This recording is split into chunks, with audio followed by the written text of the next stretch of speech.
सुनो भाई, ये बहुत अच्छी बात है कि पिछले कई दिनों से गंगा संबंधी महिमा चल रही है। गंगा जल का चमत्कार चल रहा है। शीर्षक लंबा था, इसलिए जिन्होंने भेजा था उनका नाम है श्रीमती शीला जी अग्रवाल। इनकी घटित सत्य घटना जिसको कृपानुभूति अंक में भेजा है कल्याण के, उसका वर्णन आईजीटित में कर रहा हूँ। जब भी मौका मिले गंगा जल पान कीजिए, स्नान कीजिए, तमाम दोष क्लेश दुखदारी दूर होता है। ये उनके जीवन की दूसरी घटना है। उसमें श्रीमती शाला जी अग्रवाल लिख रही हैं, दूसरी घटना सन 2013 ईस्वी की है। मेरी बहू की बड़ी बहन सविता की भी इलाहाबाद में रहती है। चौक में उसका मकान है और संयुक्त परिवार है।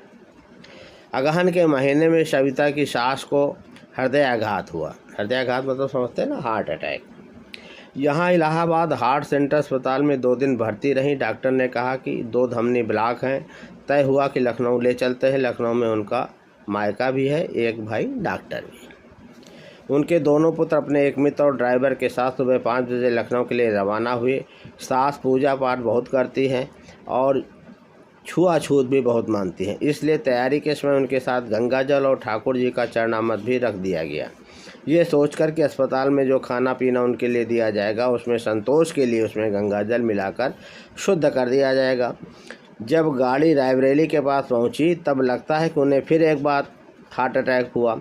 बदन ऐंठ गया, आंखें पथरा गईं, मुंह भी अजीब सा टेढ़ा हो गया। लगता था कि वे बहुत पीड़ा झेल रही हैं। नब्ज देखी, वह भी नहीं मिल रही थी। बाहर से कृत्रिम सांस देने का प्रयत्न किया गया। एक पुत्र मुँह से उनके मुंह में सांस देने लगा, पर उसका भी कोई प्रभाव नहीं पड़ा। पेशाब भी निकल रही थी। लगा कि उनके जीवन की ही लीला रास्ते में ही समाप्त हो गई। उन लोगों ने ऐसी स्थिति में वापस घर जाने का निर्णय किया। सब घबरा गए। गाड़ी वापस घर की ओर मोड़ दी गई। लगभग 20 किलोमीटर वापस आने के बाद उन्हें स्मरण आया कि गंगा जल भी रखा गया था। मरते समय उनके मुंह में गंगा जल तो डाल दिया जाए। रोते रोते एक पुत्र ने गंगा जल की शीशी और उनका मुंह खोलकर थोड़ा गंगा जल शीशी से ही डाल दिया। उस समय चम्मच निकालने का भी किसी का होश था। गंगा जल डालते ही एक चमत्कार हुआ। उनके शरीर में थोड़ी हरकत हुई, फिर धीरे धीरे और गंगा जल डाला गया। कुछ ही देर में उन्होंने अपनी आंखें खोल दी। कहने लगी कि हमारे कपड़े कैसे गीले हो गए। इन लोगों ने कहा कि पानी गिर गया होगा।